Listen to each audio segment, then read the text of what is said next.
Okay, so Rik is here after 1 year of training with me to run the 100 meters dash in under 9 seconds. That's wishful thinking because Rik, for all this time, he was hibernating maybe, or like he was using the lockdown thing, to hibernate. I don't know what he was doing, but no progress. And that means that those 9 seconds can be done, but he can do like from here to the starting line. He can do the 9. Do that in 9 seconds. So in order to be able to do that distance in that time, we need to work. And still it's not guaranteed that he'll do that in 9 seconds. But in the meantime, what we need to work at is his consistency. He's inconsistent. Guess who's back on this episode? Adonis Choundalas, a pro marathon running coach who is often featured in my videos. We went to a running track near Parc Marcel Laurent to resume our running sessions.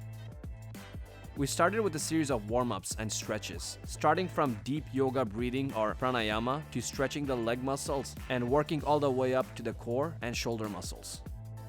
Today, Adonis wanted to assess the core problems with my running form.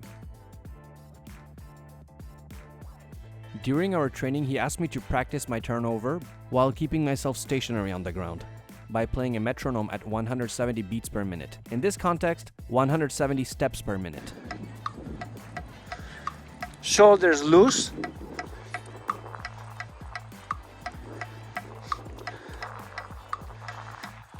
It's like, why you're going like this? I'm not going like that. The core idea behind this is to instill proper running habits and remove potentially dangerous flaws before actually running.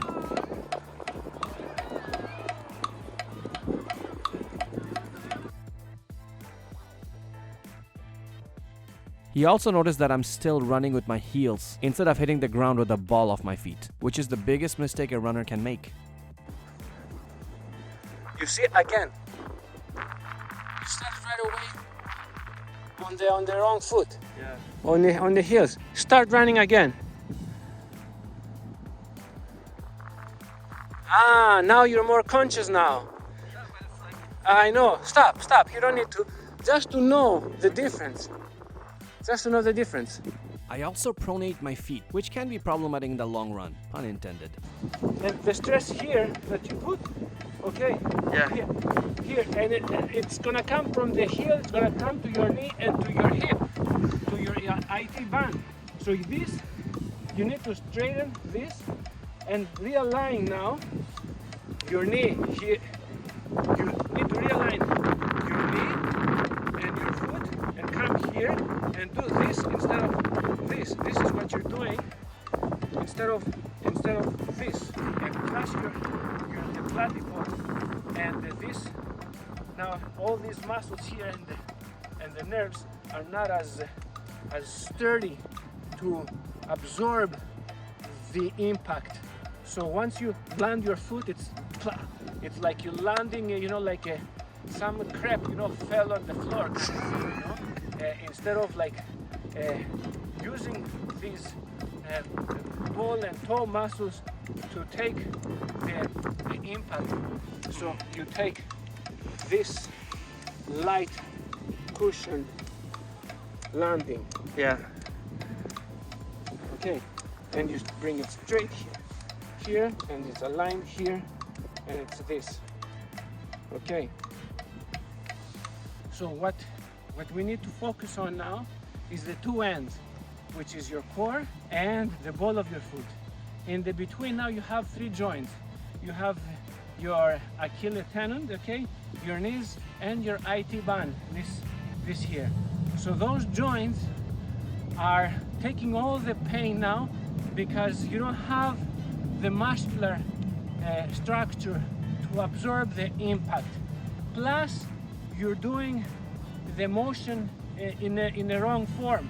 So we need to realign to save that imbalance of the form and strengthen the core and those muscles in order to absorb the impact and be able to support our leg in order to now to stand on this pressure and lift our leg frontwards for the next impact. So the daily routine to take home in order to correct the imbalance and strengthen the muscles, the support muscles for the impact and for lifting your foot in order to prepare it for the next impact is working on our core.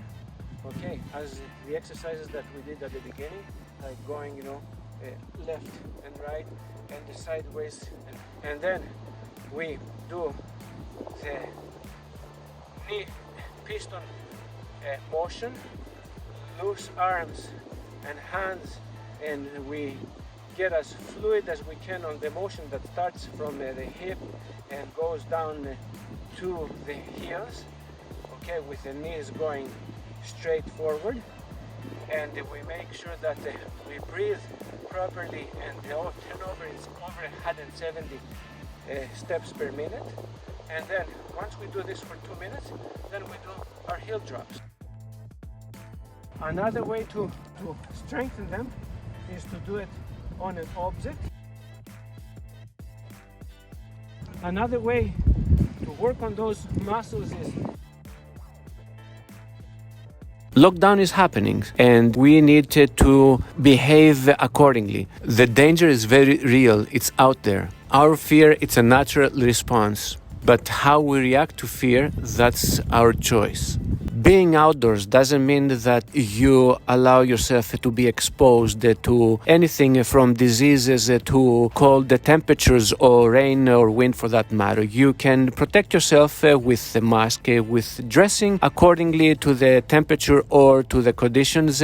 Do what you have to do to invest in your mental and your physical well-being.